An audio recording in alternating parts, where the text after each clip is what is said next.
Hello guys, you're watching the News Listener by Angelo. Okay, pag-usapan naman natin tong isang investigasyon mula sa Ombudsman relation to Leandro Leviste. Okay, mukhang magiging isang ah, balakid kay Leandro Leviste itong investigasyon mula sa Ombudsman at magiging ano to, parang legacy, pero hindi magandang legacy, okay? Magiging mabantot na legacy kay Leandro Leviste. So, let's watch it from GMA Integrated News. Na ng Ombudsman ang pagbebenta ng controlling interest sa solar company o solar power company ni Batangas 1st District Representative Leandro Leviste dahil hindi raw ito aprobado ng Kongreso. Nakatutok si Jonathan Ay. Andal. Pagka yung franchise, hindi mo ninegosyo. Eh, yung batang-bata ka, ninegosyo mo yung franchise? This Hindi ka ba, happened. wala ka ba kahihiyan? Anong klaseng Pilipino yan? Maanghang ang tirada ni Ombudsman Jesus Crispin Remulla kay Batangas 1st District Representative Leandro Leviste. Sa kanyang radio program kanina umaga, sabi ni Remulla, iniimbestigahan na ang anyay pagbenta at paglipat ni Leviste sa prangkisa na nakuha ng kumpanya nito sa sektor ng solar energy na hindi anya inaprubahan ng Kongreso. Walang Okay, guys, just for a quick information, itong si Leandro Leviste noong 2019, binigyan siya ng franchise 25 years, okay, ng Administrasyong Duterte. At dito siya kumita ng bilyon, okay? At hindi to maliit na pera lang ha. Bilyon siya, more than 30 plus billion pesos, okay? At yung mga tao na nagsasabi, ano siya, mayaman siya, ginamit niya to, yung kanyang pera ay pinaghirapan niya. Hindi. Actually, produkto siya ng isang dinastiya. Okay? And not only the dinastiya, isa siyang nepo baby. Ang tatay niya at ang nanay niya politiko. Okay? Kaya nga kung titirahin mo yung gobyerno at makikipaglaban ka para sa korupsyon, dapat siguraduhin mo na malinis ka. At yan ang mga sinasabi ng mga tao. Kasi yung kanyang ginagawa ngayon, puro ingay lang. Kita mo, walang umuusad galing mismo sa kanya. At parang ayaw niya pa coordinate o koopera sa ombudsman kasi yung hawak niyang kuno na Cabral files from September na nakuha niya forcefully kay Yusek Cabral, hanggang ngayon nasa kanya preng, 'di ba? At kaya nga tina-challenge siya ni Ombudsman Boyeng Remulla na ilabas niya, 'di ba? Pero ano lang ang ginagawa niya talaga nung magbagong taon, halos sa araw-araw meron siyang pinopost. Pero wala pa rin nangyayari. Okay? So let's continue this, guys. It's not ang Congress sa transfer ng franchise na yan. Is that- Critical yan. National franchise. National franchise yan. Renewable energy, critical to the national. Tapos ganun lang. Flip lang. Noong 2019, nakuha sa Kongreso ng 25-year franchise ang solar company na pag-aari ni Leviste, anak ng nakaupo noong si Senador Loren Legarda. Nitong 2025, ibinenta ni Leviste sa isang power firm ang malaking bahagi ng kanyang shares sa kumpanya na nagkakahalaga ng 18.26 billion peso. Ang batas na nagbigay ng prangkisa sa solar company ni Leviste, hindi at iba ang kumpanya o ang controlling interest dito nang walang approval ng Kongreso. Sabi ni Remulla, mas mabigat ang issue sa prangkisa ni Leviste kaysa hawak nitong tinatawag na Cabral files na listahan umano ng mga pinondohan ng DPWH sa mga congressional district mula 2023 hanggang 2025 na nakuha sa ating DPWH study category. Gusto ko niya ilabas. Tingnan natin kung dokumento, sa merong The document he got when Cabral was alive, It's not the same document as when she is dead already because there's nobody to authenticate it. This is So, Congressman irrelevant na yun. Si Irrelevant na Elian, yun. oo. no? Irrelevant na yun. Sino matatayo doon? Unless he has other evidence to show that everything there is gospel truth. Hiningan na namin ng komento rito si Leviste pero wala pa siyang tugon.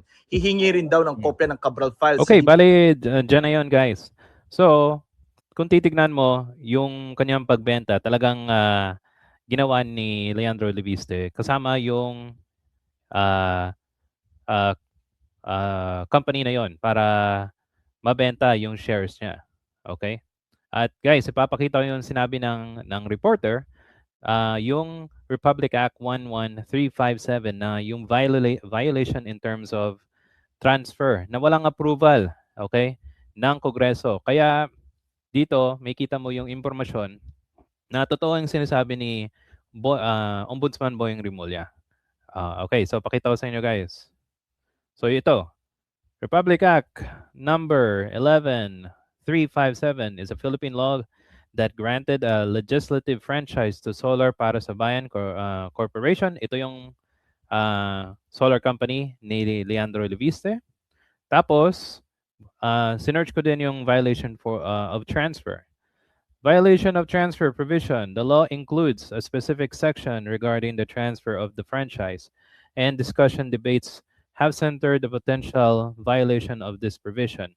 So Section 18, regarding the sales, lease, transfer, grant, or as SCURFT, or assignment of franchise explicitly states, the guarantee or grantee shall not sell, lease, transfer, grant the as SCURFT, or nor assign this franchise or the rights of privilege acquired thereunder, nor the controlling interest of the guarantee without prior approval of the Congress of the Philippines. So that means meron dapat approval ng both of houses, Senate at yung House of Representatives. Now, walang ginawa dito o walang ginawa si Leandro Leviste na ipagpaalam o makipagdialogo sa Congress. Kaya nakikita ni Ombudsman Boyeng Rimulya yung violation na pag-transfer na bawal without the approval of the Congress. So kita mo talaga na parang may may tinatago si Leandro Leviste. Nagpapalabas siya ng mga Cabral files, nag-iingay siya, pero yung kanyang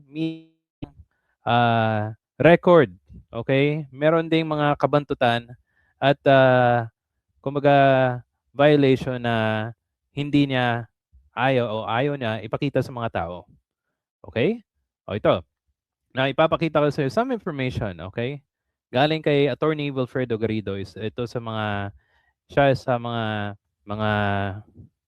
influencers or attorney, by the way, na pina-follow ko online. Okay, ang sabi niya dito, Leviste and Pangilinan in hot water with Ombudsman. Manny Pangilinan should fire his legal team. The recent pronouncement of Ombudsman that he's looking into the illegality of his transaction with Leandro Leviste over the sale of his controlling interest in his solar company should send chills up his spine of Manny Pangilinan just is ready to retire and ride into the sunset. So that means yung pagbenta, binenta kay Manny Pangilinan, yung may-ari ng TV5. Okay? At sabi niya dito, saan yun? Okay, dito. So the legal jeopardy that he is now facing is the fundamentally that fault of his legal team which failed to conduct due diligence of the sales, Leviste's interest a solar franchise or the rights privilege required thereunder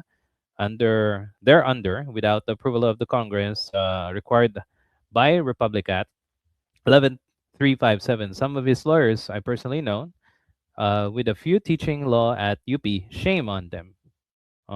Kumbaga pinirapan ni attorney yung mga attorney ni Pangilinan. Taking the wrong legal advice, Manny deprived Congress of its prior rights over the Solar Para sa Anak franchise which Congress intended as a gift to Lauren Legarda with strange attach. The fact The sales involve only shares of Vista Solar Philippines and its affiliates is a naked circumvention because the value of their shares is deprived from the franchise at their core, without which entire business collapse with a house of cards. What possible charge could they face? One is violation of Anti-Graft or Corruption Practice Act. Aray. Kumbaga, pwede silang ma-charge ng itong violation na to. Okay?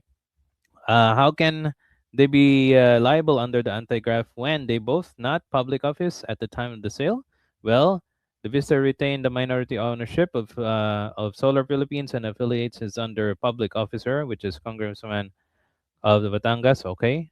I have taken look at some documents. He continues to receive compensation. MV Group in various capacities is a rotting gift that keeps on giving. Kumbaga,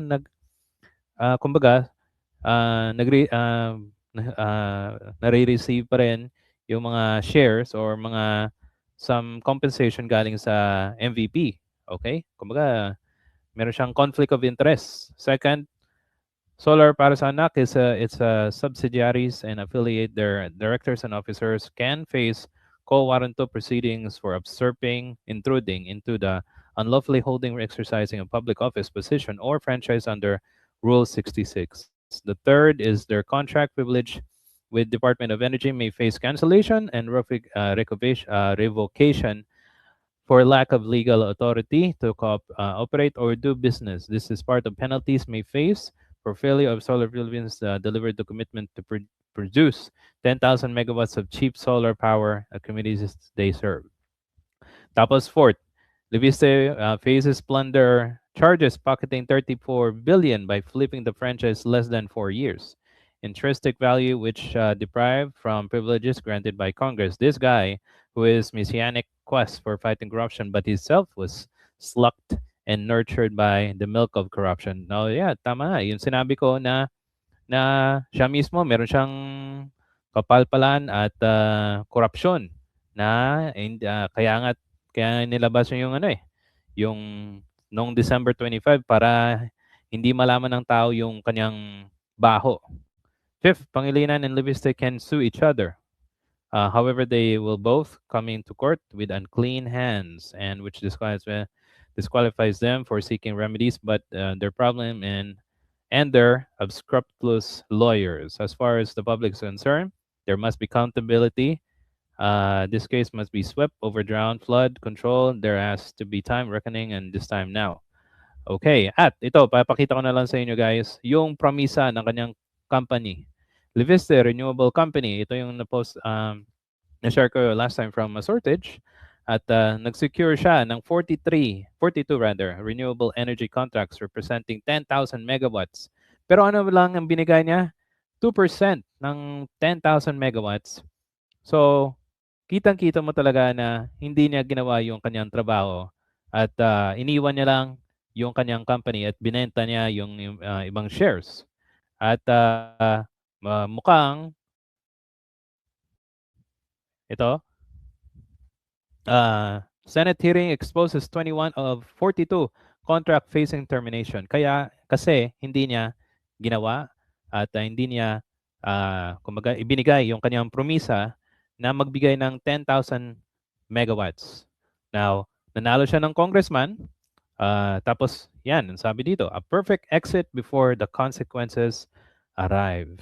So, tamang-tama lang to. At guys, hindi to panggigipit kay Leandro Leviste. Kaya nga, kung ikaw ay matino ka, malinis ka, dapat bago ka lumaban sa isang ganito, sa politika, at lumaban ka ng sa korupsyon, pero ikaw mismo may bayad ka ng korupsyon, anong sasabihin ng tao sa'yo?